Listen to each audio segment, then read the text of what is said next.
everyone, my name is Gabby and let's open some boxes. So the piece of merchandise that I'm going to be unboxing for you today is this one. It is Son Goku FES, I think it's like volume 10 or something, number 2, and it's Ultra Instinct sign or Omen.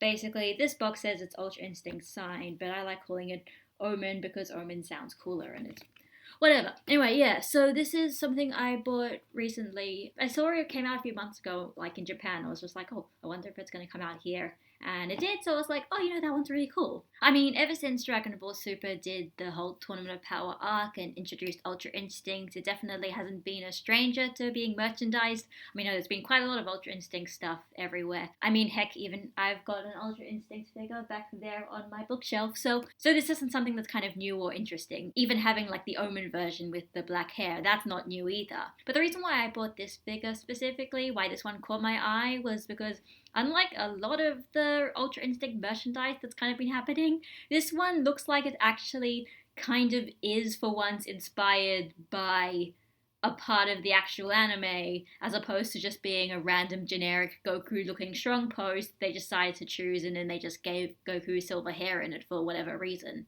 And this figure specifically, I think it's sort of quite, this kind of pose that Goku is in, you can see a better view of it here, this pose Goku's in is pretty much, I'm pretty sure it's inspired by Dragon Ball Super episode 110, which is the episode where Goku gets the whole Ultra Instinct Omen thing for the first time. And that sort of kick, I think, comes from that moment where very much Goku is like using the form for the first time, and it's basically just him sort of looking at Jiren and being like, alright, time to go and fight Jiren now, and then pretty much like in his point of view, it's kind of like a flash of light, and then suddenly he's aimed to kick at him without him even really thinking about it, and he's kind of like almost shocked about that. I think that's where this pose comes from. It's not identical, I think. I don't think it's identical to the anime episode, but it's so similar to it, I'm basically like, I'm pretty sure that might have been the intention. Because, it's so easy to just go around and take a generic, cool looking pose and then just say, okay, that's the kind of thing that we're going to sculpt Goku from or whatever. But I think stuff like this, I think, is kind of a bit more special because,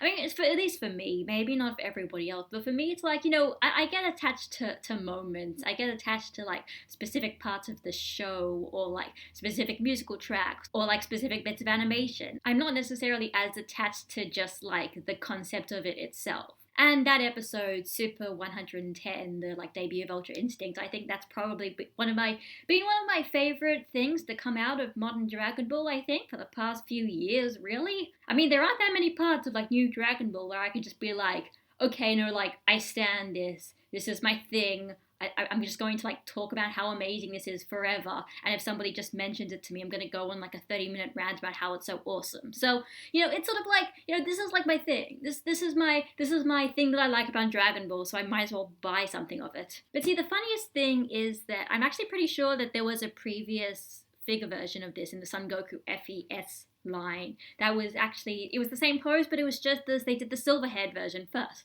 And when I saw that, I was like, that's really stupid, because this is, in the anime when they used it, it was he hadn't gotten the silver hair yet. So don't just do that. Don't just take the pose and give it to another form, because that's not what that form is famous for. Like, that's kind of stupid. So it wasn't until like, at least like a few months later where they're basically like, alright, fine, we'll make it the Omen version. And like, normally I'd say, oh, that's just such a cash cow. But here I'm like, no, this is the one that they should have done in the first place. So, I'm just going to take this one instead. I'm not going to get the original version. I'm just going to get this one. This is the one I like more. So I guess we should probably just go straight to the unboxing. Let's get this started.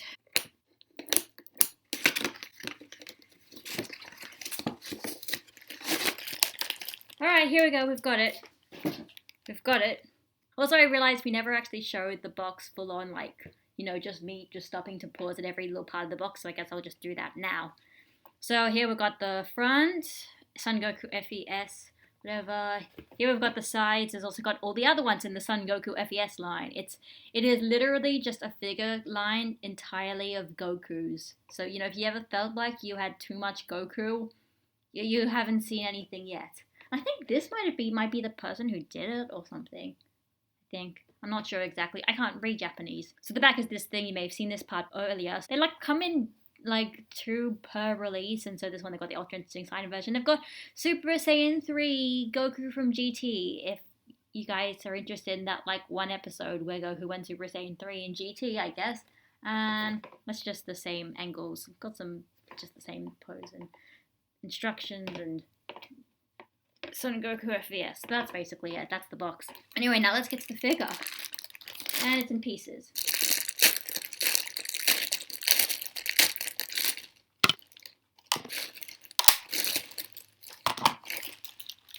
Oh, okay, this is interesting. So these have little like grooves and stuff, and that's how we figure out where they go in. And they attach to the pegs in there.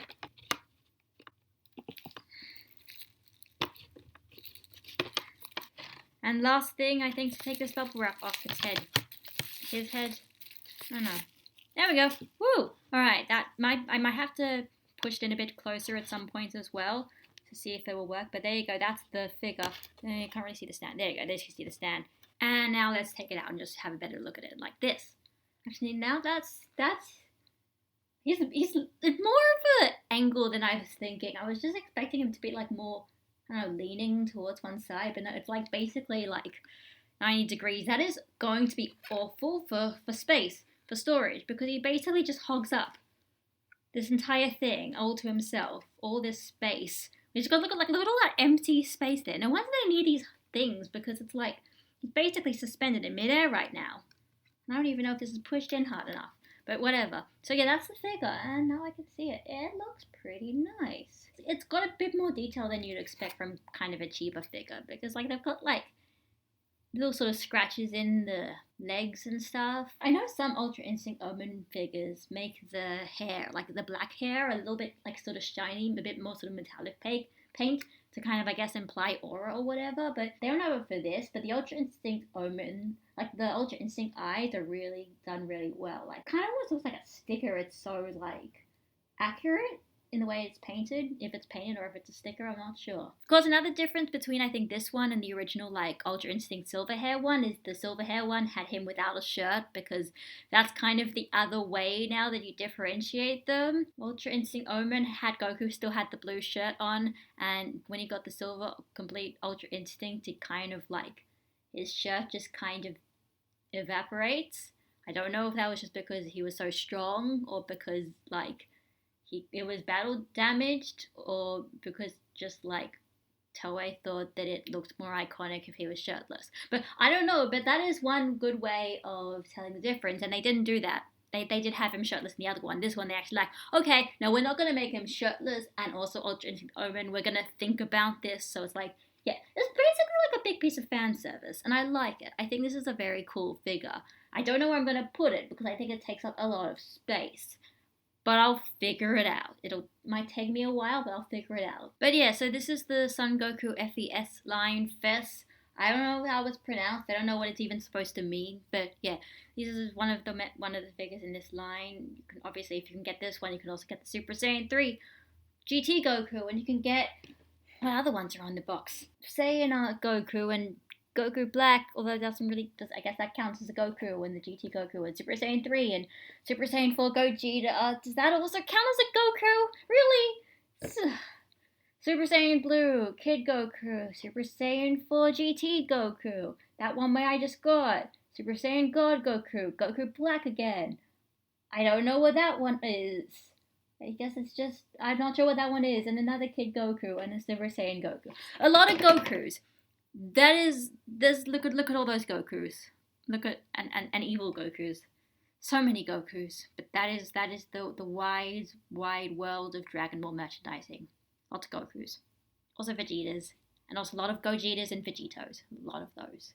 And Brolys. God, I can't believe I forgot about Broly. So yeah, as fellow Dragon Ball fans, I'm sure we're all feeling that kind of, oh hey, there's really nothing new going on in terms of Dragon Ball unless you really care about those 7-minute toy commercials. That is the Super Dragon Ball Heroes promotional thing that Toei and Bandai and all those people don't even really care about if America even watches. So it's a bit dead, but I guess merchandise is still coming out, and hey, it's always fun to support your series. I mean, heck, look at my new Dragon Ball Z poster over there. It's got Goku and Gohan. I have a whole video about that where I basically realized it was in a list of posters, and some of them were good, and some of them were terribly cursed, which is the other problem with Dragon Ball merchandising. Some of it's good, some of it I like, some of it I think is the kind of grossest thing ever. It's kind of almost a mixed bag, but obviously when you specifically buy something and you want to specifically get that, then it's great. You're not like scared of like getting a blind bag and then finding a like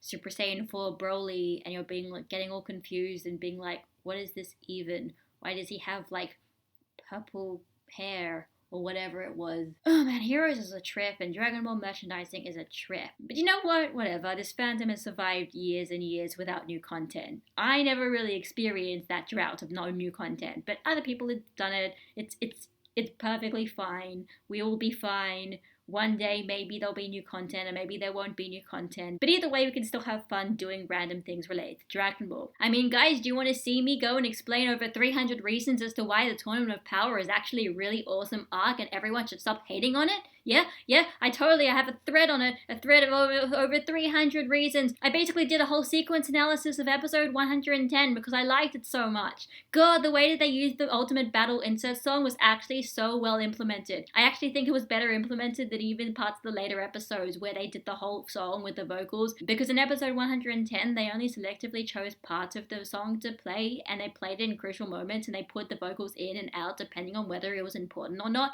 so they wouldn't just have a point where the person is singing and you can't hear them because it's just characters going around and saying exposition in the foreground. And I really should make more Dragon Ball content videos because God, I still have so much to say even though Super has been like finished for like over a year now. I like episode 110. I like supporting the series when it does things that I like. You know, when it does things I enjoy, and I'm like, you know, I'm gonna give them my money. Shut up, take my money. You got my money, Bandai and Toei and Shueisha and Akira Toriyama. I hope you're happy. I hope you use it for something that's worthwhile.